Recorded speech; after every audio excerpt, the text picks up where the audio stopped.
Yo, neither you or I is going to Thailand anytime soon.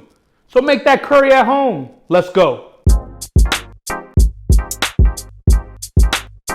YouTube, what is good? It's your man Ribs from Hater Cooks.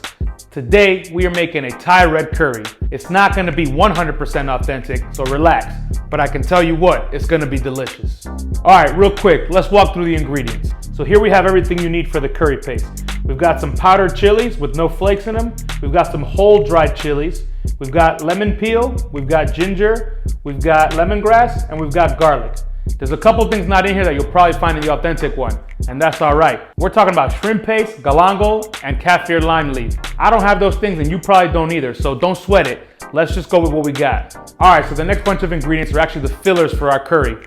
So we have here some chicken, some red peppers, some onions, some eggplant, and some Thai red chilies. The Thai red chilies are optional, but I like a little bit of heat in mine, so I'm gonna add those in as well.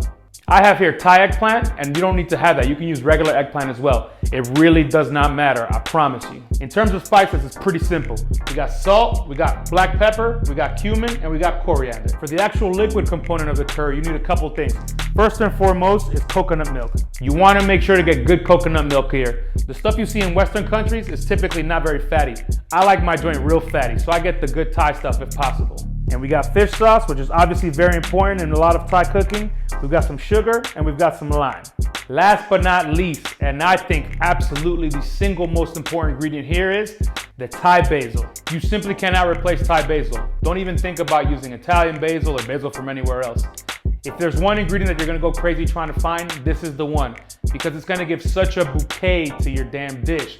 Without this, the dish is completely different. I promise. You wanna try to get this at all costs. All right, before we get to making the curry paste, there's one step you need to do. You gotta take your dried chilies here and put them in hot water. You wanna let them steep in hot water for about 15 minutes just so they get real soft. Those chilies need to be nice and soft to give the paste that really good red color that we want. All right, now let's go. All right, y'all, so we're ready to start making the curry paste. First things first is to put your chilies that have been soaking in water into the blending pot.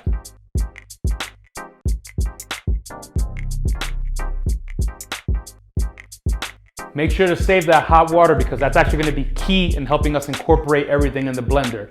So we're gonna pour some of the water into the actual pot. Not too much, just a little bit to help us incorporate stuff. And then we're gonna add everything else except for the powdered chili flakes.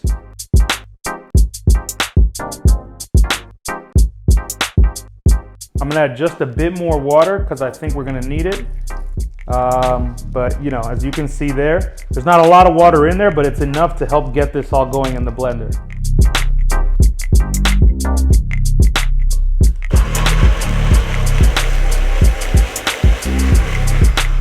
As you can see, we already have a nice red color. And this is also pretty moist as well, so I don't think we need to add more liquid when we add in the rest of the stuff. So add in the rest of your chilies.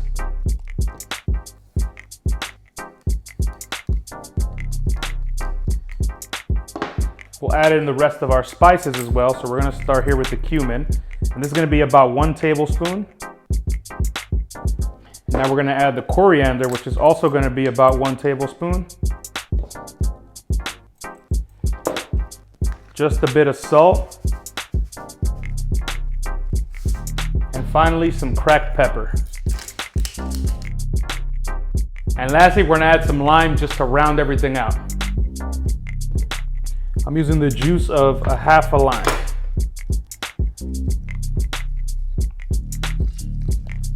Now we're gonna put the cap back on and put this back on the blender.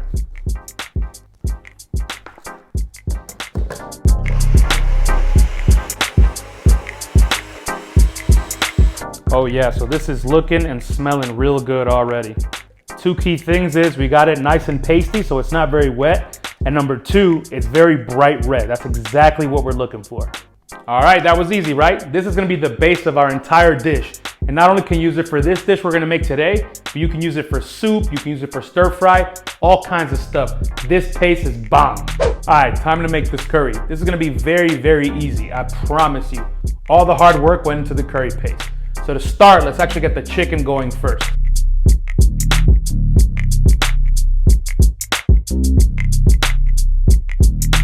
I'm gonna add just a little bit of oil to help this out.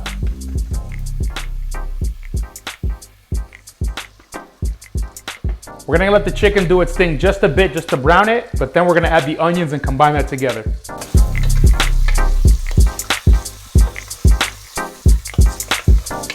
Chicken's looking pretty good. Let's go ahead and add the onions.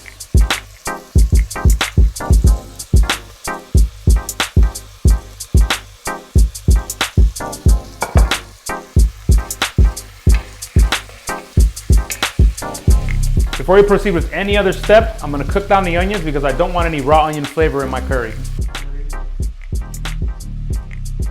Onions are smelling good, chicken's looking good. I haven't done anything, and this is already smelling pretty good. Now it's time to add the curry paste. I'm gonna use about 2 tablespoons.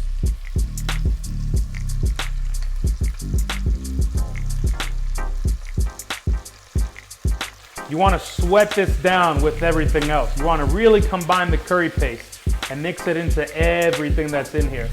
The curry paste is gonna start cooking itself as well, and that's exactly what you want.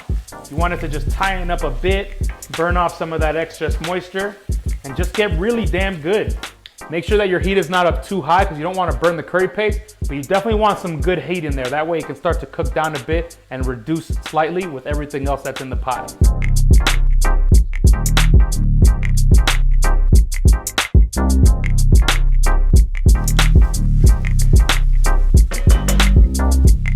Yo, this is smelling so good already. It's time to deglaze this pan with the coconut milk. Let's do it.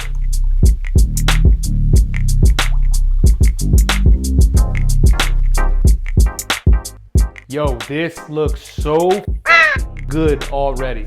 Just look at that color. The coconut milk is a perfect red, and it's got these little nuggets of chili in there, and it just smells so good already. Make sure to toss this around and scrape the bottom of the pan because there's a lot of good flavor in there as well.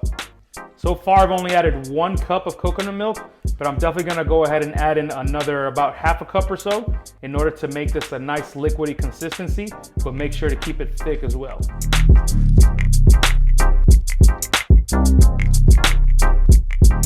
All right, so at this point, you wanna turn up the heat to about medium high, and you wanna add your eggplant and also your peppers. These are gonna start to cook in there while the chicken and the onions finish cooking.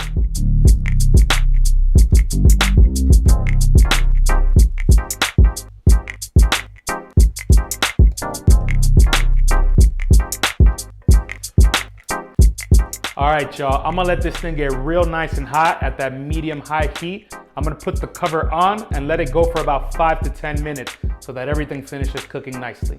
All right, it's been about 5 minutes and this is smelling so good in here. Let's taste this so we can see how much fish sauce to add, and then we can go from there. Oh yeah, look at that. Bubbling away nicely. Smells so good and it looks so good too. I'm gonna grab a spoon here and give it a taste.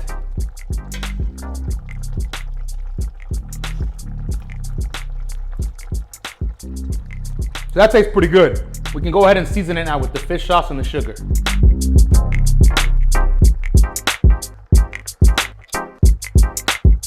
So I've seasoned the curry with my fish sauce and my sugar. Time to taste it one more time and make sure we're all good and ready to go.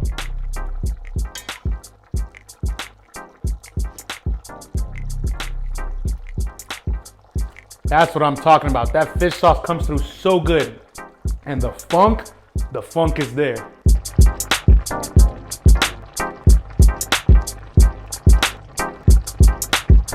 All right, y'all, so our curry is hooked up and done. Turn off the heat now. And here's the best step of all. Grab your Thai basil, just pull leaves right off and throw it in there. You don't have to chop it, don't do anything. Just like this, one by one by one. Yo, I'm telling you, when you taste this, you're gonna know I was right. This Thai basil is banging. This is a game changer for curry.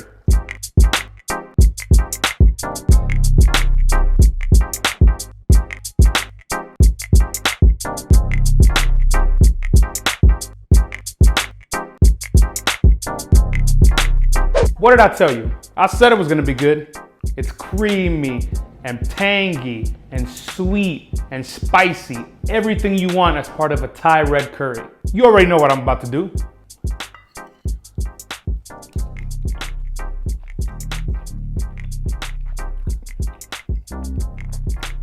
That's banging. I don't really have much else to say. It's time to eat, y'all. Go ahead and like this video, and if you want to see more recipes like this, definitely subscribe. I'm out.